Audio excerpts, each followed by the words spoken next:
নারায়ণগঞ্জের রূপগঞ্জে গভীর রাতে ভয়াবহ সড়ক দুর্ঘটনায় প্রাণ হারিয়েছেন যুবদল নেতা আনোয়ার হোসেন। পূর্বাচল ৩০০ ফিট সড়কে মোটরসাইকেল নিয়ন্ত্রণ হারিয়ে ট্রাকের সঙ্গে সংঘর্ষে ঘটনাস্থলেই তার মৃত্যু হয়। একই ঘটনায় গুরুতর আহত হয়েছেন আরেক যুবক।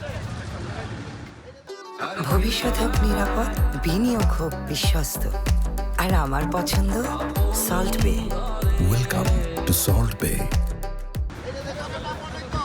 ঘটনাটি ঘটে গত ৮ ফেব্রুয়ারি রাত 11:30টার দিকে পূর্বাচল ৩০০ ফিট সড়কের ল্যাংটার মাজার এলাকায়। পুলিশ জানায়, কাঞ্চন সেতুর দিকে যাওয়ার সময় দ্রুত গতির একটি মোটরসাইকেল নিয়ন্ত্রণ হারিয়ে চলন্ত একটি ট্রাকের পেছনে সজোরে ধাক্কা দেয়। এতে মোটরসাইকেলে থাকা 2 আরোহী সড়কে ছিটকে পড়েন। নিহত আনোয়ার হোসেন রূপগঞ্জ উপজেলার জাহাঙ্গীর এলাকায় কুদরত আলীর ছেলে। তিনি রূপগঞ্জ ইউনিয়নের ৬ নম্বর ওয়ার্ড যুবদলের সভাপতি ছিলেন। অপর আরোহী মাহমুদ হাসানকে গুরুতর আহত অবস্থায় উদ্ধার করে ঢাকা মেডিকেল কলেজ হাসপাতালে পাঠানো হয়েছে। তার অবস্থা আশঙ্কাজনক বলে জানিয়েছেন চিকিৎসকরা।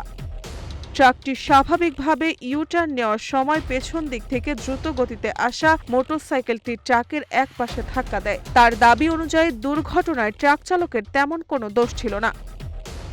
খবর পেয়ে পুলিশ ঘটনাস্থল থেকে মরদেহ উদ্ধার করে এবং ঘটনায় জড়িত ট্রাক ও মোটরসাইকেলটি জব্দ করেছে। এ ঘটনায় পরবর্তী আইনগত ব্যবস্থা প্রক্রিয়াধীন রয়েছে।